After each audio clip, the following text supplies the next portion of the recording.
Early Night Show, featuring special guest Tommy Wakefield. And now here's your host, Alex Ramirez. Oh, okay. Hello. Oh, fuck, my nose is disappearing. Oh, that's not good. Well, hello, folks. We're here live on the internet. Let's give it up for that announcer guy. He's pretty good. Good job, guy. Welcome to another episode of the Early Night Show with me, Alex Ramirez. I'm here live from the internet again. Oh fuck, my teeth are really fucked up. I gotta mess around with the settings. Apologize, folks. I just got a new camera and I'm still figuring it out.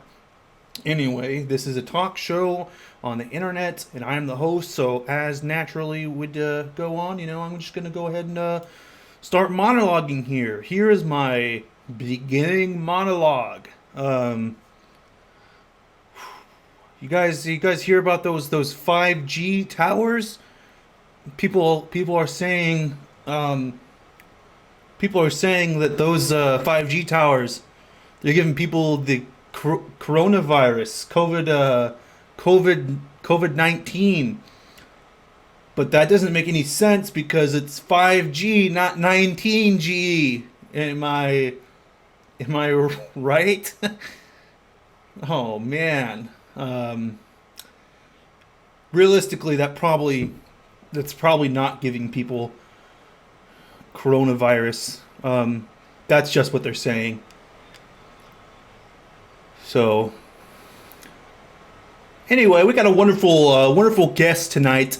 He's a good friend of our last guest, Kyle Reel. He's a really cool guy, and truthfully, he and I aren't too familiar with each other, but that's the best kind of conversation to have. I'm looking forward to chatting with him. Folks, please give it up for our wonderful guest, Tommy Wakefield.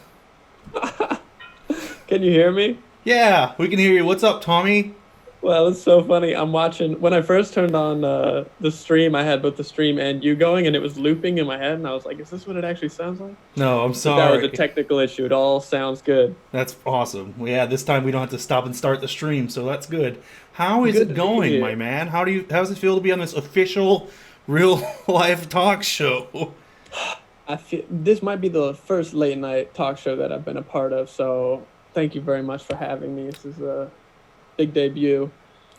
Yeah, man, I'm glad to have you on here. I was really stoked when you agreed to come on. I like the set design. Yeah, thank you very much. We spared no expense setting this up. This desk right here, this is Space Ghost's desk from Space Coast to coast. Okay. So that's a valuable item. It was not easy to come by. It's very difficult Google search, but now we have it. Looks like you have 3 arms. I didn't realize that your face, your hand on your face, but that's okay. Dude, I must have been working out during quarantine. I don't feel like I usually look like that. Dude, yeah, your biceps are fucking shredded. Holy shit. Those chinos. I like how I just wore a t-shirt on the late night. Yeah, man, we're both wearing t-shirts. We're just keeping it real cash tonight. It's not a big deal. Imagine someone walked onto a late night set in that t-shirt and pants combo. The absolute nerve.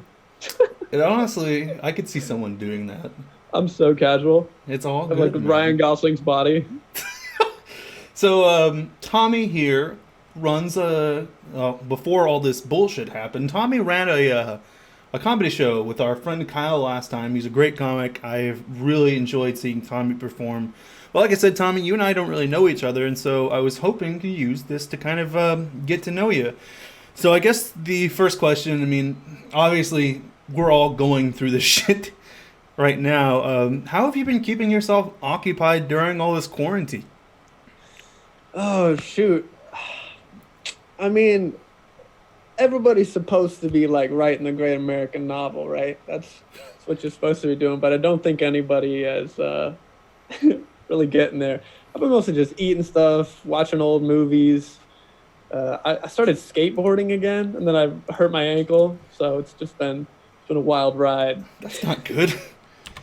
But, Skateboarding's really cool. I used to do that a lot when I was younger, but obviously I am way too fat for that now. I would snap that board straight in half. Where have you just been skating around? Like, is it a lot easier to find places to go around on your skateboard now? Yeah, I guess like everything's kind of closed down, so there's a lot of empty parking lots. I mean, I'm not like doing crazy stuff. I'm just kind of like flying around on the ground, doing little tricks, staying in shape. But For sure. You don't have a camera with the fisheye lens like going underneath you while you shred those rails? I got to get a whole film crew. I don't know what I've been doing, but I do sometimes set up my little tripod. I got me twisting my ankle on film. It's pretty goofy looking. That sucks, man. I'm sorry to hear that. No, I mean that's part of the game. Are you a big fan of Tony Hawk's Pro Skater? Yeah, I love that game. I love the soundtrack. I feel like that got a lot of kids into punk music. Yeah, man, I agree. I think it's really good. Did you see they are remastering the first and second game? You know, I did see that. That's very cool. Maybe I'll have to pick that up. Yeah, man, I'm pretty stoked. I used to be really big on skateboarding back in the day. Everybody was, man. It was a national sensation, I feel like. I agree. It was a really big thing. Also, I guess in terms of quarantine, we spoke a little briefly before going live here. You said you haven't been too active with stand-up. Have you been taking some time to maybe work on material, or how's that affecting stand-up for you? I mean, if I'm being 100% honest, I've been kind of demoralized. Like, just looking ahead and thinking there's probably 3 to 6 more months of this, and even after that, I think the last things that will come back are like live shows.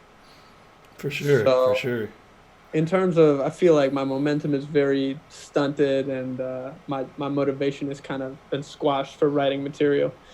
Yeah, But man. I've been kind of just channeling that creative energy into trying to think of web content and maybe some script stuff. But in terms of stand-up bits, I've been kind of off my game a little bit. Yeah, man. I mean, I feel like it's kind of hard to be funny with all this going on. Especially, I mean, I know you're in Los Angeles too, and I mean, I'm all the way up here in Washington now, but I couldn't imagine being like in a lockdown in such a big city. But man, I think once it's all done, I think you're gonna get right back in the groove of things. I think you're really funny. Like I said, I'm pretty stoked to have you on here, man. Thanks, man. I appreciate it. Yeah, not a problem.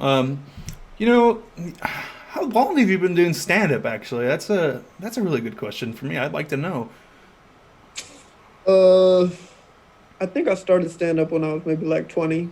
Yeah, So now I'm 25 going on 26. So I guess 5 years. that's awesome. That first year was kind of like half doing it, but I've probably been 4 years hustling. And where are you from originally? I'm from North Carolina. That's awesome. And what's your mother's maiden name? That's funny. North Carolina, though. Fuck. You almost got me with that one. how's the stand-up scene in North Carolina? It's kind of awesome, but it's just small. For sure. How'd you get? Oh, sorry. No. Some of my favorite people that I met, I think the reason that I do stand up is just because I did it in North Carolina and everybody was so cool. And I just made a lot of close friends that I loved riffing with, that when I actually came out to LA, it was so much easier to know that's something I wanted to do. Because it's kind of intimidating in Los Angeles. It's just so big and there's so many people, you kind of feel like a tiny little fish. But if you already have that process established of like, oh, this is something that I like to do and it gives me value, then like when you go to a bigger city, it's like, oh, it's easier to get your foot in there. For sure, man. That actually makes a lot. I mean, you're super confident on stage. Like, I've always been like really impressed with your and Kyle's performances. But Kyle's from Georgia, so I was like, I know Georgia has a really big film scene, but I actually hadn't heard anything from North Carolina, so that's really cool. North Carolina, like Atlanta is such a big hub that it dominates the entire perception of the South. You know what I mean? Like everyone thinks of like film and arts in the South, it's instantly Atlanta, maybe Florida. But NC has like a nice little brother type vibe to the scene. Like they make some movies there, they do some arts all over the city, but it's just kind of like low key. Yeah, for sure. I mean, little indie scenes. I think that's really interesting. How'd you get started over there? Like, did you just decide one day you wanted to try stand up, or like is this something that you've been wanting to do like your whole life? I don't know. I think I liked performing and stuff, and then I went to film school, and I wanted to write funny scripts, but I didn't have confidence in the jokes I was writing in my scripts. I felt like I didn't like there was no way to know if they were funny. Like they were funny to me, but I couldn't tell if my gauge on what was funny was accurate. And then stand up seemed like a cool way to just get funnier. Yeah, you get that instant feedback. Right. Did And you then ever do like? do it? Did you ever do like theater or anything in school, or was it always just film stuff you were interested in? I mean, I did a little bit of theater stuff when I was a kid. I did mom's church choir. Then I kind of switched to sports because I wanted to be cool. Yeah. I wanted chicks to think I was athletic or something. What sport were you big on? I did a lot of soccer. That was my main thing. Nice. That's awesome, man. I was obsessed with that. I also did a lot of skateboarding. That's cool too. Yeah. And then senior year, I did the school play. What play? What'd you do? Guys and Dolls. Guys and Dolls. What role were you? Big Julie. Can you give me a Big Julie right now? Give me your best line as Big Julie. Well, basically, I don't even remember what I was saying, but I was just like, I was singing and dancing. I was talking like this. I was talking like a mobster. What would Big Julie have to say about your current career as a stand-up comedian? Oh, dude, I don't even know. Probably do like, keep your chin up, kid. You got this. this. Think I've been through worse than this fucking coronavirus bullshit? Words to live by Big Julie. Thank you, Tommy. Like, damn, all right, put it in perspective for me. Yeah, shout out to Big Julie. No, that's really cool, man. And you said you went to film school? What school did you go to? UNC School of the Arts. What the fuck? You went to USC? UNC. Oh, okay. No, dude, that's still cool. Yeah. Did you end up graduating? Awesome. Yeah, I graduated. Better than me, man. I'm a fucking dropout. From what though? I feel like college is super overrated. Dude, I went on a roller coaster journey in college. I started out as a computer science major for 2 years, and then I realized I am ass with like math and programming. I dropped out of that so fast, and I went from that to like, I think I double majored in English and business management. And then I was like, well, okay, that's not going to be fucking useful. And I think before I dropped out, I ended up as a theater major because my hometown, Merced, California. I'm from like the Central Valley of California. It's mainly agriculture and like, medical stuff. Yeah. And so there wasn't a film major. There was just theater arts. And so I was on this plan trying to transfer to a 4-year college to try to get into a film program. And then I reached out to schools, and they basically told me that film and theater now are so separate that there's no chance they would let me like transfer into the film program. And so I ended up dropping out like 2 years into junior college because I was like, well, if I can't do what I want, then like what's the fucking point, Right. Also, shout out to Young Crip. I just saw he followed. He's also a comedian. He's on Twitter. He's fucking hilarious. Thanks so much for following, man. Maybe we can get you on here one of these days. He's pretty awesome. But what was your journey like on film school, man? That's something I was personally like always really interested in. I think that's just kind of always what I wanted to do. Before even like I never really thought that I could be a comedian, honestly. Like growing up, I was like, that's not really something that is a thing people do. Yeah, I mean, it's really. I think stand-up just happened from trying it and kind of seeing what it was about, and then being like, all right, maybe I'll give that a shot. But filmmaking always seemed cool and accessible, like because you have a little camera. Yeah, man. I mean, that's the other thing is like being from a super small town is like stand-up is really only in big cities. Like yes. New York, LA, Atlanta. I'd have probably been an hour-long drive from even like an open mic that would take stand-up, Dude, Kyle and I just had this conversation last week. I was in the same situation. I had to do the same thing. Like, I used to have to drive from my city, Merced, California, to like the Bay Area in California just to get like a 5-minute open mic set. And then even then, like, sometimes I'd go to the shows like they have in LA where it's like you get put on a list and maybe there's a chance you'll get stage time. So I feel you, man. That shit sucks. The weird thing is like North Carolina type comedy scene is there's less mics and there's less people. So when you do go up, you get a good amount of time and you always get up. And you instantly become part of the scene because there's so few people that you meet everybody. That sounds fucking awesome. So that's cool about it.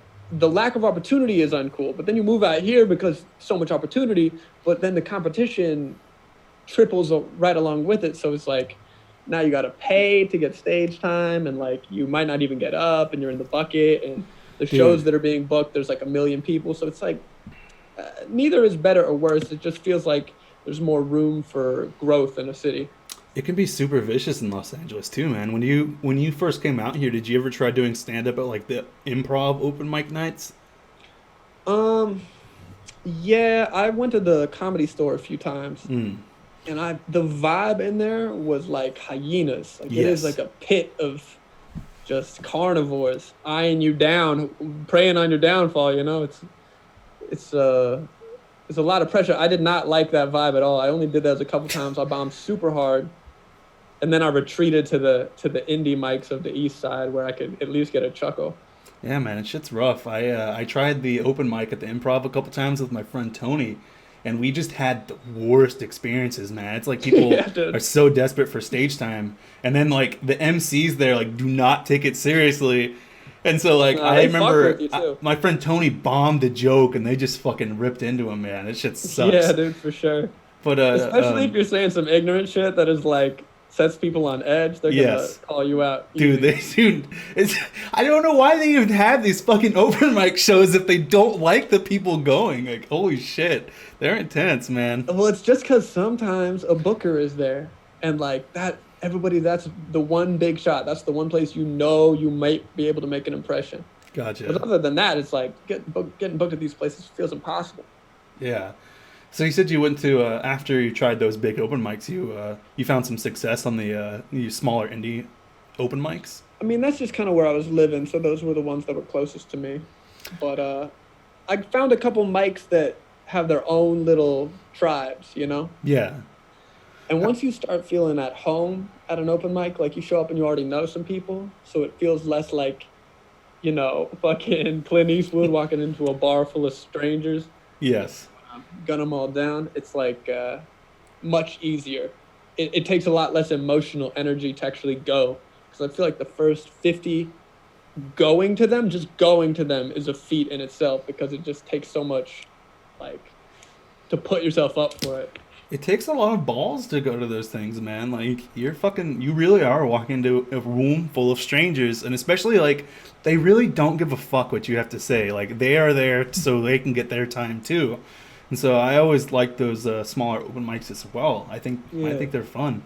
And they know each other. A lot of times the other people there know each other. Yes. So it's like you're crashing a wedding or a birthday party that everyone's already established at. And now you got to earn your voice at the party. Yeah, that's a really good description of it, actually. I agree with that. When did you make your move from North Carolina to Los Angeles? I would say like right after I graduated. And what prompted that? Was that something you'd always wanted to do, or did you just decided to go for it? I mean, I got, I guess, essentially trained like a degree in editing. And I was like, that's how I'm going to make my money. So I had to go to somewhere where there was just a lot of editing work. And that's LA awesome. Is the spot for editing. So that's your kind of forte in filmmaking? You work in post-production? Yeah, I mean, I like to dabble and make stuff all across filmmaking, but the shit that I'm actually getting paid for is definitely editing. Yeah, man. I liked your video on Twitter the other day, the Oral-B sandwiches. That was good. Oh, yeah, that was so silly. Also, shout out to your fucking Twitter. If you guys want to follow Tommy on Twitter, he's really fucking funny. What's your username on there? T-Wake Online on Twitter. Chelsea, my moderator, could you please do me a giant favor and track down Tommy on my Twitter and go ahead and plug that in the chat? You guys should give him a follow. He's damn funny. He makes some good shit. I tweet most days, try and come up with funny jokes. I like them. I think I you feel have like some I good haven't stuff. been on fire during quarantine. I feel like I was having a real good period, and now I'm kind of like just depressed. Man, I think that's a fucking big mood for everyone right now, man. We're all just Yeah, trying to fucking keep our heads up. for Besides those sure. assholes that keep going out, like, complaining they can't fucking go to Denny's. Goddamn idiots. Everybody's just mourning in their own way, and some people are just not mature enough to handle that this is just happening and it's out of anyone's control. For real. Like, it's It's funny just seeing pure what people, denial. yeah. And people don't have anyone to really blame, too. People think that if they just act like it's not happening, then it will go away. But unfortunately, that's just not how it works. For real. It's No, just something we gotta wait out. I agree. So I had mentioned earlier towards the beginning of the show that you and Kyle ended up you run a show together. Well, before all this, you run a show together. My How did pride you and joy. how'd you and Kyle end up meeting? Like, just at one of these open mics you had started going to, or Yeah, we met at an open mic. We met at the one that I was going to the most. what show was that? Eno Vino. It's actually where we have our show. We met at that open mic. That's crazy. And so Yeah, there what was an you open guys mic just there, and we had both been going to that one a lot. We met each other. We had some stuff in common, and then he helped me get my job at the Laugh Factory. He was like, "What do you do?" And I said, "I work in advertising at the time, as like an editing intern." I was like, "Where do you work?" He's like, "The Laugh Factory." I was like, "Ooh, hot! That's a dope little gig." And then he essentially said, "We're actually looking for a new hire." So it just ended up kind of working out like that. That's awesome. I actually had no idea. Do you still? I mean, is Laugh Factory keeping you around during all this? Or you kind of been furloughed. I'm still there. That's I was badass. almost furloughed for a brief time, and then they found some other work to do. Like, I'm not doing the same stuff as I was doing. I'm kind of doing a lot of like busy work type stuff that you can do online. And yeah, just been That's filling awesome. up my weeks with that. Well, that's really good news, man. It's rough for people out there. I'm very glad that you were able to keep working. Yes, sir. How have you enjoyed your time at the Laugh Factory? How's that job? That sounds nuts. I mean, it's wild because you're really working. You're working as part of the machine that puts the show on. You know what I mean? Yeah, Like, I got to learn a lot about how comedy works and what it looks like backstage and who the power players are. So that was really cool. And yeah, it was definitely a cool job. I don't think I'll stay there forever. Like, I would like to. move on Laugh at some Factory's point, but- watching right now. He's just kidding. He's going to stay there forever. Please continue Yeah. letting him work. Yeah, for sure. I'm definitely staying on. I mean, I don't even know what else I would do at this point. Yeah. Have you Wow. have you made any cool connections during that job? Oh, definitely. I mean, just with all sorts of people. I would say more than connections with like really big names, because you're not really supposed to bother these people. You know what I mean? Yeah. Like celebrity level people, but everybody in the middle, like the people who are just part of the scene, I feel like I've gotten to meet and made friends with a lot of folks. Any cool names you can throw out there? You got any cool stories? Do I have any cool stories? Come on, man. This is a know. talk show. I gotta give my fucking audience something to work with. I guess I'm being pretty general. No, it's all good. I'm just kidding. That's how people are out here. Like, you never want to name drop anyway for fear that like you'll get called out on some forum or something. No, man. I'm reading right here in my notes, Tommy. It says that Dave Chappelle said that you have the biggest cock he's ever seen. What's up with that? That's pretty impressive coming from Dave. Well, I'm not going to dispute that one. You know, if Dave said it, I guess we'll just have to let it fly. He said that it says really nice dick to ball ratio. That's pretty good. Oh, wow. Damn, I didn't know he got so graphic. Yeah, he wrote an entire blog post, man. It's fucking crazy. So I guess I did get to meet like a couple people who I find like I love Theo Vaughn. I think that he has awesome internet content and awesome podcasts and an awesome voice as a comedian. Like, he's super unique. that's So awesome. I got to just like I didn't get to necessarily meet him, but I just got to talk to him briefly and say, "Hey, man, I really appreciate all that stuff you're doing." He's super nice. He's a super cool guy. Sometimes that's the best thing that can happen, though. Like, it would be worse if you met Theo Vaughn and got to talk to him more, and he ended up being a dick. That's always a possibility. I'm afraid to meet some of my heroes. I don't even want to break the illusion. I enjoy his stuff too much. Yeah, man, I agree. I think that's the high risk in meeting people. Also, I just gotta say, when people talk about running into celebrities all the time in Los Angeles, that has never happened to me. Have you ever run into anyone randomly? Not really. I feel like I run into comedy celebrities all the time, but that's not really that special because I'm just at the places where they work. That'd be like going to set and acting like you met the person there. It's like I rarely, if ever, see just a random encounter. That's a really boring story. Like, oh fuck, dude, I ran into fucking. I saw Chris Lee at the Comedy Store. Oh, nice, dude. What the fuck? Yeah. No fucking way. Shit. What was he doing? Performing. That's the other thing, though, is if you go to the Comedy Store, you might see other celebrities just because people go. Yeah. So I don't know if that counts either. I saw one of the dudes from Modern Family outside of the Improv, and he didn't want to talk to fucking anyone. Like, he got picked up by his Uber and just left immediately.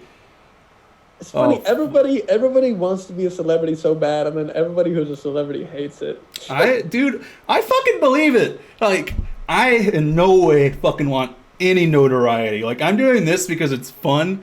I would never want to, like, take off, because then, like, your business is just out there. And then people like to dig through these fucking people's, like, Twitter timelines and just call out shit that they didn't even mean or whatever and just try to cancel them. It's ridiculous.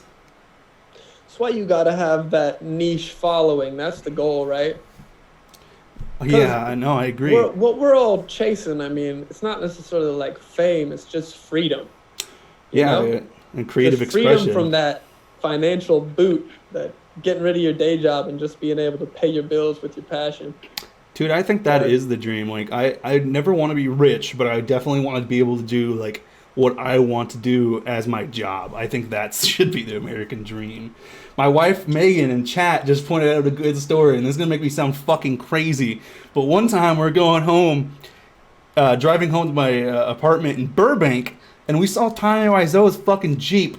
And I fucking sped up. I wanted to meet that motherfucker, but he drove like a fucking madman. Damn. Missed opportunity. So, what do you do at the Laugh Factory? What's your job, man? I do a variety of things, I guess. I edit things, and I chop things, and I produce podcasts, and I press record. Nice. And just generally, I run audio for the show sometimes. I check on tech stuff, make sure it's working. Record a show, maybe. That stuff's all super important, though, man. I mean, without you, like, if you're not helping with the audio and stuff, things can obviously go wrong. My last fucking show we did last week, I had to cut it because Kyle and I weren't able to hear one another. It's funny enough, I know a bit of that struggle. The Laugh Factory started a Twitch channel for about 4 months, and I was kind of in charge of that. So I had to learn OBS and streaming and video game stuff. And dude, it's hectic. There are so many wires. There is so much going on. It is insane. So much to keep track of. I thought it was going to be super easy to jump into this, and I probably spent like an entire day just setting all of this up. I had to figure out like how it was going to work with my camera and my microphone, and like obviously Zoom didn't want to cooperate. I should have tested that beforehand, but it's nuts. People take that first step for granted in a lot of these media type stuff. It's hard. You really got to put in the work to learn. I know, man. It's just like, I think with this, especially with Twitch, it just seems like super easy. Like anyone can do it. And so you're like, oh, press record, right? Yeah. So you said you don't want to work at Laugh Factory forever, obviously. What do you think, what do you want to work towards? Like, what do you want to do? Is it stand up or make films ultimately? I mean, I think I'd like to write for TV and make films and stuff. I kind of, I love stand-up, but I kind of guess I got into it because a lot of my favorite, like, filmmaker type / comedians, or like a lot of my favorite, like, movie TV icons started in comedy. And I was like, there is clearly a value to this. There's clearly a craft that's being honed, and like, it's also so good for networking. Like, I think I've met so many comedic collaborators just because I'm in the stand-up scene. Who are some of your biggest inspirations with all this stuff? Like, who inspired you to start all of this? Who inspired me to start? Well, I guess it's tough to say now, but I used to be a huge fan of Louis C.K. I feel like he kind of did the I do stand-up, I'm funny, and now I'm going to start my own indie like show on TV, super low budget, just me with the camera, perspective type stuff. And then everybody found it so interesting. So I remember being super inspired by that. Almost, and I like him as a performer, but like more, I was inspired by the process. You know what I mean? I was inspired by the process of like finding an audience and then turning that into a show. No, man, I definitely agree with you. I liked Louis C.K.'s stuff a lot too. I mean, people just obviously I'm a fan of a ton of other comedians too, especially more recently. But I remember picking him out in college as like, oh, that's simply because I was doing filmmaking and stand up at the same time. I was like that, and also like Larry David, similar. Yeah. Seinfeld, all of these kind of. I mean, there's a million examples of that. Chris Rock, shit. Yeah, Chris Rock. Oh, Chris Rock just came out with Take 5. I thought that was so cool. Was that a special? No, it was like Chris Rock had been huge, put out tons of specials, being hilarious, and then Take 5 was like just a movie about his life and his perspective, and like it was kind of like his version of a Louis, right? Yeah, like that sounds the show cool. Louis for a while became the blueprint for like everybody in comedy. Like Maron made a Louis, Aziz Ansari made a Louis, whereas it's like every comedian has their show where they're just playing themselves in a single camera thing in like New York or something. I mean, even I guess recently Little Dicky kind of has that same kind of like show. Little Dicky, same vibe. Also, Rory Scovel, who is my absolute favorite comedian, just got a show on Comedy Central. You should check it out on YouTube. It's called Robbie. That's awesome, man. So that seems like the path, right? Yeah, it's been rough. You prove you're funny, and then people are like, all right, give it a shot. Yeah, they'll basically just let you do whatever you want if you have enough, like, you know, like clout, I guess. Like, obviously, you know what's funny, so they're just going to hand you a whole show. Entertainment has now become a race for clout. And I think it has always been that way in terms of like star power, you know, like if you're George Clooney, you're going to get a project because you have notoriety. But now that there is a number, there's an actual physical number associated with clout, it's kind of brain fucked the whole industry. It's weird. Yeah, I mean, you're doing pretty good, man. You have like 2,000 Twitter followers. I was like, holy shit, that's pretty awesome. You're doing good. I'm doing fine. Like, everybody's doing okay. Yeah. There's people who are paying their bills, and there's people who are not. And you're either on the upside of the curve or the downside of the curve. For real, no, there's like the 1% of the internet. You know what I mean? I would say that the clout hierarchy mirrors the financial hierarchy of the country pretty closely. Like, there's 1%. There's the middle class of clout. These 100K motherfuckers were like, oh, you're probably paying your bills. There's the lower class of clout. This is like everybody else. You could have 50K, but you're still not doing shit with it. Yeah. If you have 1K and 50K, that's like the same thing. But at a certain point, you just break through and now you're rich or whatever. You gotta have enough followers so someone wants to buy your account. That's the whole trick, man. and then you just sell out. Dude, that's just how you make your money, man. Everybody is in a race to sell out. Yes. No one's an artist anymore. Everyone's just like, give me the money. Dude, that's my favorite thing about fucking Twitter is like when someone's tweet just like goes viral and blows up, you just have to scroll down to the second response like, hey, you guys like this fucking tweet, right? Why don't you follow me on Instagram and watch my YouTube videos? It's the fucking best thing. YouTube oh, man. I started a YouTube channel. You started a YouTube channel? I started like my 8th YouTube channel. I keep just getting older and everything on my last YouTube channel is just so irrelevant, so I'll make a new one. Dude, I start all over. I never get anywhere. I almost did that, but I ended up just like privating like all my old shit and just keep uploading new stuff. So I've been there too. That's what you should do. I mean, I don't know. It depends, because, like, I had to go through a whole process and, like, change my whole YouTube name, because it was, like, Chorizo Tapatio, and then I had to change my name to actually just Alex Ramirez and change all my email affiliations. It was a lot of fucking work. I was probably better off just deleting my channel and starting fresh, but I ended up not going that route. In terms of filmmaking, like, did you always want to do comedy, or were you interested in making like dramas or anything too? I think I've just always kind of been making funny stuff. Like growing up, I made a lot of little mockumentaries about like class projects or like my friends just filming each other skate and just doing dumb shit like jumping off ledges for no reason.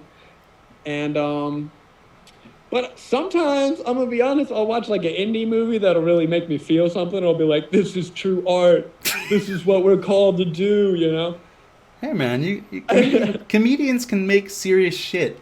I mean, Oh, yeah. Adam Sandler's come back recently with his fucking Uncut Gems and stuff, but he's always done dramatic Isn't stuff. It's kind of funny. I feel like my ideal genre of a movie would be something absurdist, like an absurdist drama, Yeah. where like almost like a Charlie Kaufman movie. You know what I mean? Have you ever seen Eternal Sunshine of the Spotless Mind? I have seen Or- clips of that, but I've never seen the entire thing. He did another movie called Being John Malkovich. I know of that one. And they're basically like serious movies that make you feel things, but the plot and the style is so absurd. Like the whole premise is a joke, but everyone acts serious and takes it serious. It's not like slapstick. I don't know. I really like those movies because they're just super unique. I was trying to think of one. Actually, I cannot think of the title, but it's such a good movie. It's a movie about basically what happens like when you kill yourself is like you go to an afterlife, but it's just like everyday normal life, but the only difference is you can't like smile and you can't feel joy, and so you still have to have a job and you still have to go through everyday living, but there's just no joy, and it was really fucking good. So I feel like that's something you'd be super into. I just can't remember the fucking name of it. Yeah, I think it's called Cutters. It's something like that. I don't know. Look it up, chat. Look that shit up. Google suicide movie, but be careful. Yeah, there's a lot of them. Ooh, you know what? I've been watching a lot of movies. I feel like I went to film school. I used to watch a million movies. I used to be obsessed with movies. Then I moved out here to LA and started trying to like hustle, quote unquote. And I just stopped watching movies completely. I feel like I didn't watch a movie for 2 years, so it's in quarantine. I've just been watching stuff, and that's been nice. What have you been watching lately? What's on your queue? What movies that really like? I'm just trying to catch up on some classics that I never watched. Like I watched Old Boy. I don't know if you've ever seen that. I have not, but I feel like I'm a huge pussy because I know there's some like intense stuff in that movie. I don't know if I can handle it. So, dude, it's pretty intense. I'm not gonna lie, but it's so good. It's like, God, it's like Shakespeare. It's like a Shakespeare level tragedy set in like a Korean action movie. Dude, Korean movies are fucking crazy in like the best Korean possible movies are way. so good. Yes, they are. Yeah. No, go ahead. What were you gonna say? I feel like I've been getting into a lot of foreign movies and like Eastern cinema, and that shit is amazing. Like, truly unique, and the visual storytelling is awesome and super dramatic. And yeah, I'm into it. Have you heard of The Audition? I haven't seen that. Fuck, man. I don't remember the premise of it, but I have heard people talk about that movie. I'll never fucking watch it. It's a Korean horror movie, and it sounds so fucked up. Oh, I don't know if I could handle that. Dude, they are like fucking balls to the wall in Korea with their horror movies. They don't give a fuck. They'll do whatever. Yeah, for sure. That's why, like, I think that there's obviously like a different cultural sensibility of like what is normal and what is kind of out of bounds in terms of what can be talked about.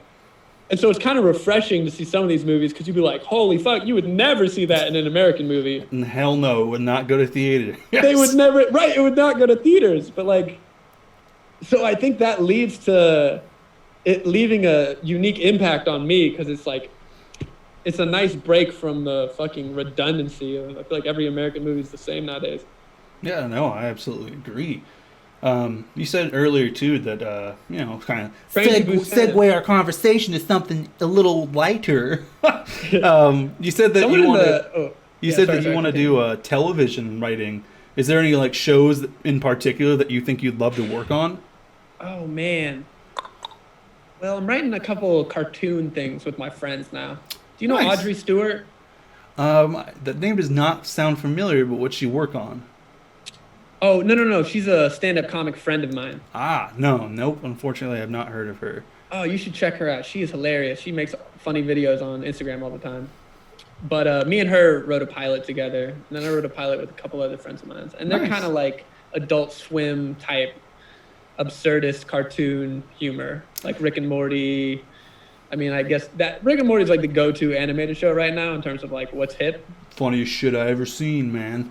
Yeah, but it also somehow got this negative association with like nerds being mad and accosting McDonald's employees. I have no idea how that happened. Dude, that's the way it is with like every popular, I think it's mostly honestly in animation because you get like I want to say like Steven Universe fans or like My Little Pony. Like Rick and Morty is just another example of that where like it's a good show, but the fandom fucking ruins it. Like sometimes, man, they go too far. What bums me out is I feel like it's probably 5% of the fandom. Like everyone I know likes Rick and Morty, but like nobody talks about it anymore because it's like I don't know, got toxified somehow. It's the vocal minority, man. They're the minority, but they're the fucking loudest on the internet, the first to complain. That's just how it is, man. It sucks.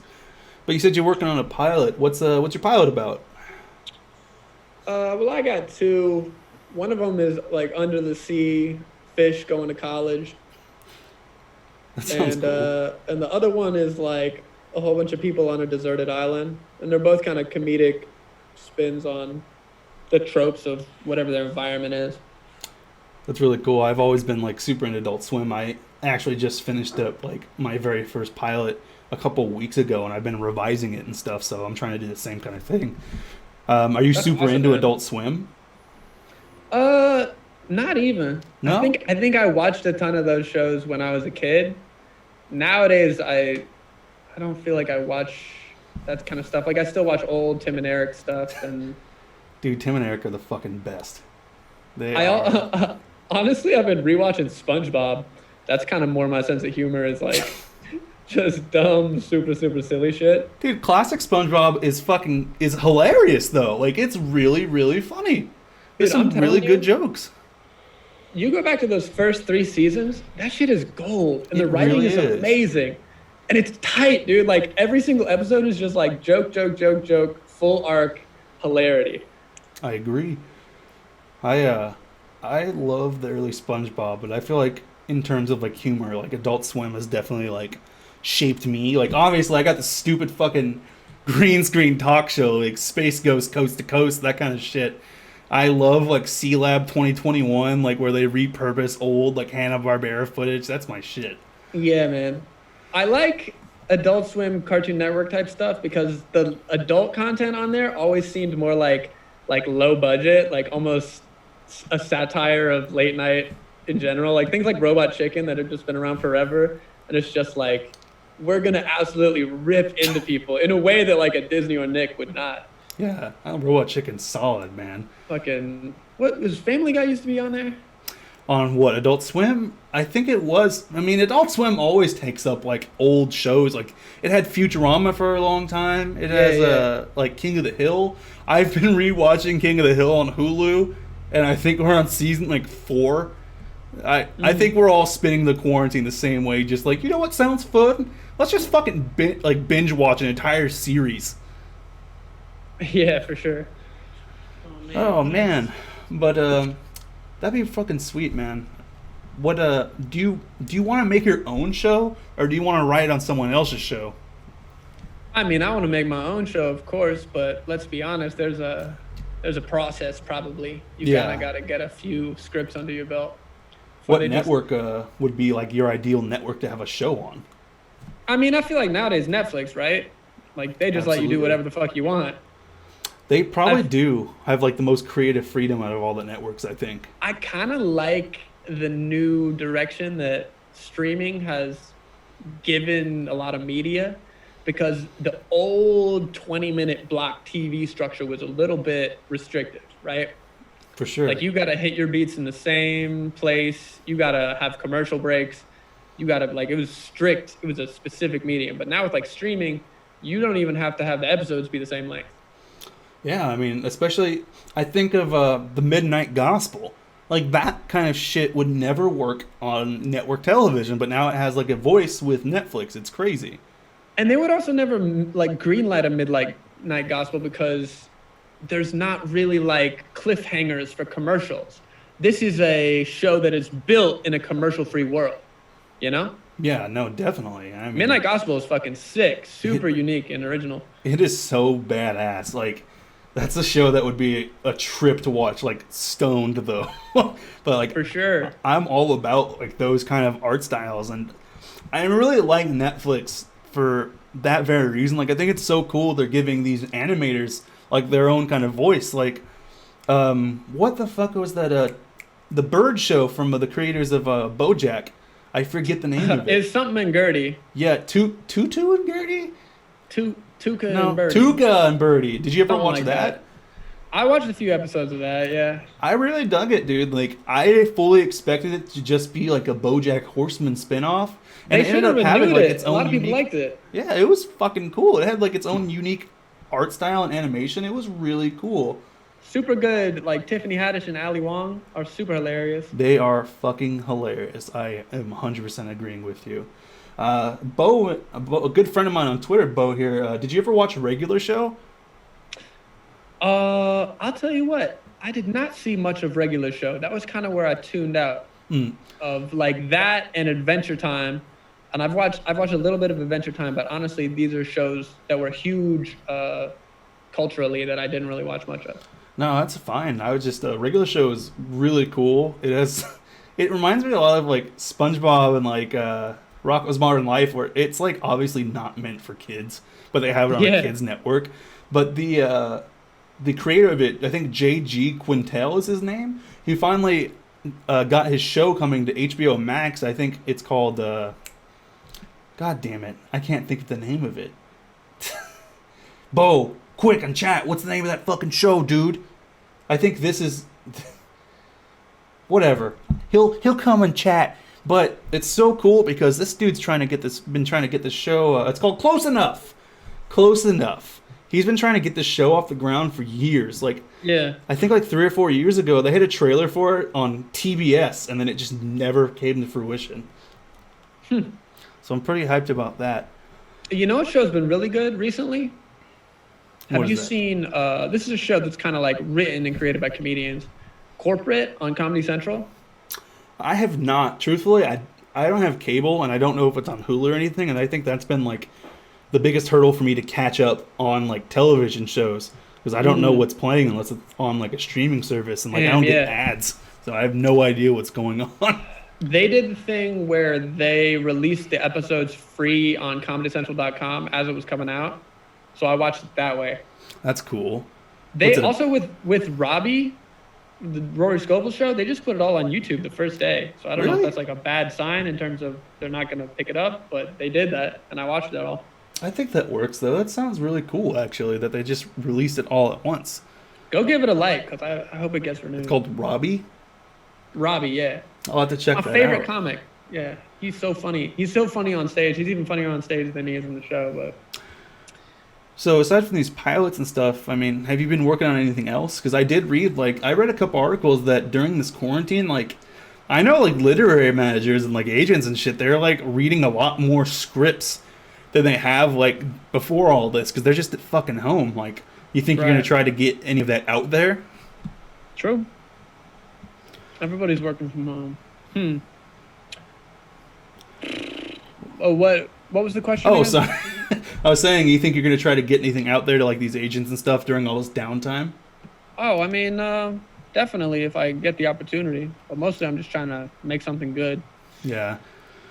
Well, man, I think we're getting close to an hour here, so just wanted to say thank you again for coming on. It was actually really cool getting to chat with you. I don't think, aside from the shows and stuff at the Oino Vino.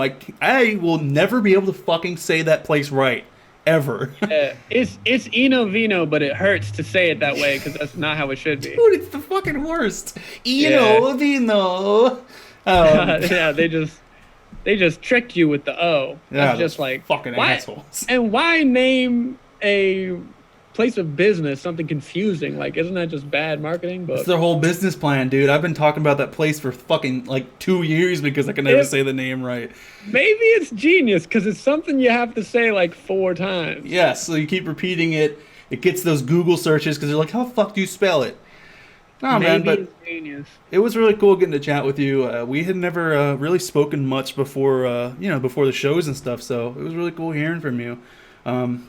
I hope that you get more work and stuff as the quarantine ends. And again, follow Tommy on Twitter. He is fucking hilarious, and he tweets some good shit. Tommy, just want to thank you one more time, man. Thank you so much for being a guest on my show. Of course, man. I appreciate you having me. Thank you. I think we're going to cut it there, folks. You guys all have a wonderful fucking rest of your Sunday. I'm Alex Ramirez, and this has been the Early Night Show, and we will catch you next time. Thank you, and bye-bye.